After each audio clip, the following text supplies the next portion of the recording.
I am continuing in my reading. What I'm doing in this series is to read through the entire standard works of the Church of Jesus Christ of Latter-day Saints. This consists of the Bible, the Book of Mormon, the Doctrine and Covenants, and the Pearl of Great Price.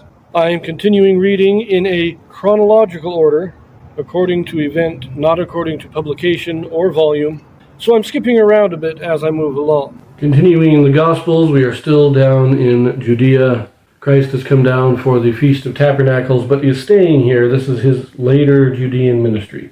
And a lot of what he's been preaching here has been preached in the past to the people in the Galilee area, but he is now preaching to the Jews in Judea. So we're getting a lot of callbacks, a lot of refreshers on what he taught in the past.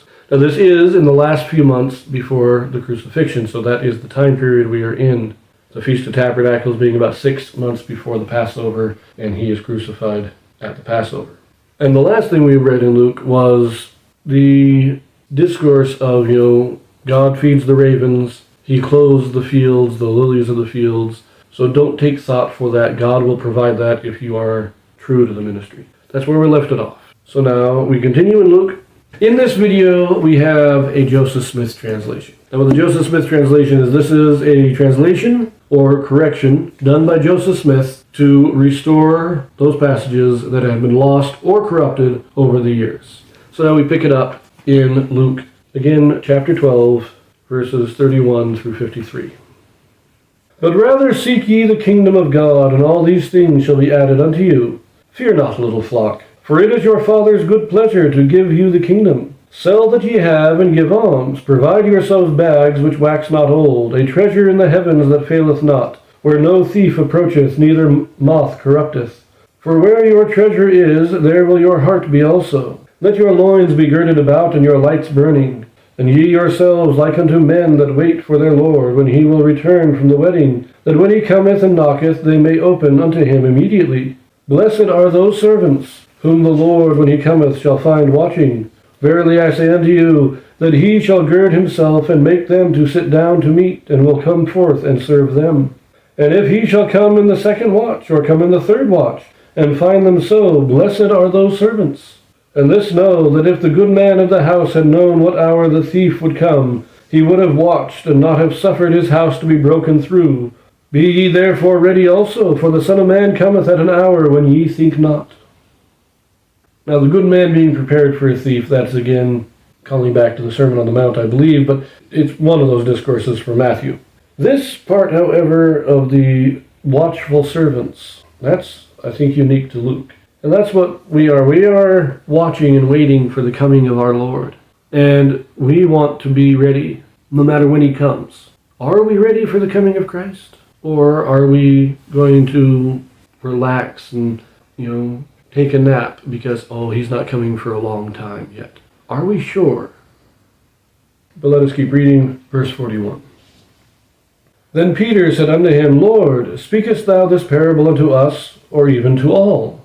And the Lord said, Who then is that faithful and wise steward, whom his Lord shall make ruler over his household, to give them their portion of meat in due season? Blessed is that servant whom his Lord, when he cometh, shall find so doing. Of a truth I say unto you, that he will make him ruler over all that he hath. But if that servant say in his heart, My Lord delayeth his coming, and shall begin to beat the menservants and maidens, and to eat and drink, and to be drunken, the Lord of that servant will come in a day when he looketh not for him, and at an hour when he is not aware, and will cut him in sunder, and will appoint him his portion with the unbelievers. And that servant which knew his Lord's will, and prepared not himself, neither did according to his will, shall be beaten with many stripes. But he that knew not, and did commit things worthy of stripes, shall be beaten with few stripes. For unto whomsoever much is given, of him shall be much required. And to whom men have committed much, of him they will ask the more. So he gives this parable about waiting for your Lord. Be prepared for the Lord's coming. And Peter asks, well, are you saying this just to us, just to the 12, just to those who believe, or are you saying this to all the world? And Christ, I like his answer here. If you know he's coming, or if you say in your heart he's not coming, he's going to delay, and you start acting up, and you start goofing off, and you start doing things you're not supposed to, you're going to be in trouble when he comes because you're not going to be prepared. But then that last part really answers Peter's question. Those who know he's coming and don't prepare and do those things worthy of stripes will receive everything that is just. But those who don't know, in other words, the unbelievers, those who don't understand, and therefore aren't watching, aren't looking, not because they are lazy, not because they are rebelling, but because they simply don't know, well, they will still receive stripes because they did that which is worthy of stripes, but they will not receive as many because their guilt is not as severe. And when it says stripes, we're talking about whipping. We're not talking about, chevrons on your uniform. We're talking about the whip. I like that answer. But now let's read these last few verses, starting in 49. I am come to send fire on the earth, and what will I, if it be already kindled? But I have a baptism to be baptized with, and how am I straitened till it be accomplished? Suppose ye that I am come to give peace on earth? I tell you nay, but rather division. For from henceforth there shall be 5 in one house, divided, 3 against 2, and 2 against 3. The father shall be divided against the son, and the son against the father, the mother against the daughter, and the daughter against the mother, and the mother-in-law against the daughter-in-law, and the daughter-in-law against the mother-in-law. Now this division, this sword that he talks about, again, I believe is from the Sermon on the Mount, or is a callback to the Sermon on the Mount. But what he's talking about here is, yes, if everybody accepts the gospel, there would be peace on earth, but they're not all going to. So there can never be peace on earth, because when the gospel comes in, the wicked fight against it.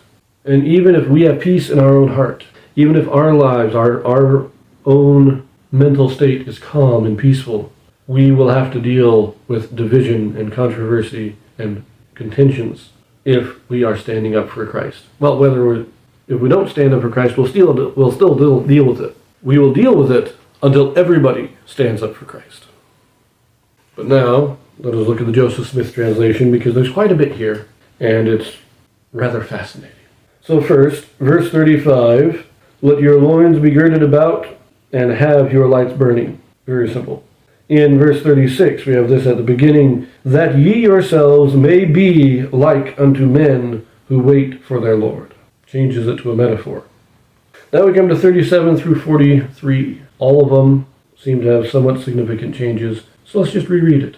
Verily I say unto you, blessed are those servants whom the Lord, when he cometh, shall find watching. For he shall gird himself and make them sit down to meat, and will come forth and serve them. For behold, he cometh in the first watch of the night, and he shall also come in the second watch, and again he shall come in the third watch. And verily I say unto you, he hath already come, as it is written of him, and again, when he shall come in the second watch, or come in the third watch, blessed are those servants, when he cometh, that he shall find so doing. For the Lord of those servants shall gird himself, and make them to sit down to meat, and will come forth and serve them. And now verily I say these things unto you, that ye may know this, that the coming of the Lord is as a thief in the night.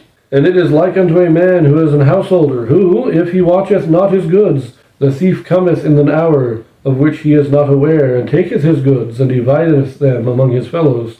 And they said among themselves, if the good man of the house had known what hour the thief would come, he would have watched, and not have suffered the house to be broken through, and the loss of his goods. And he said unto them, verily I say unto you, be ye therefore ready also, for the Son of Man cometh at an hour when ye think not.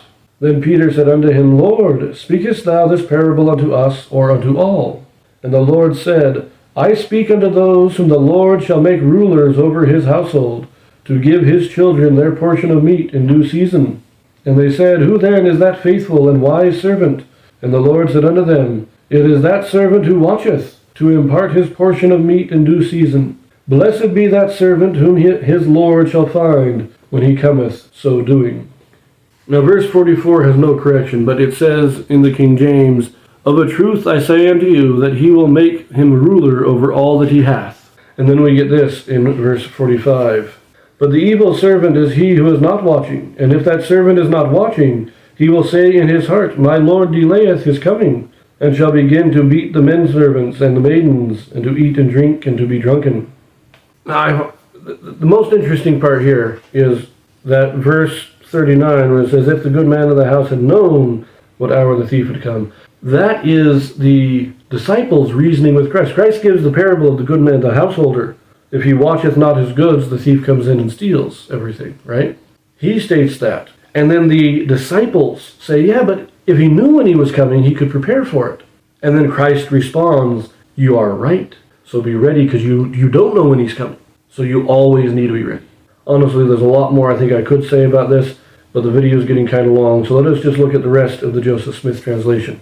In verse 46, we remove a couple of words. So instead of in a day when he looketh not for him, it is just in a day when he looketh not.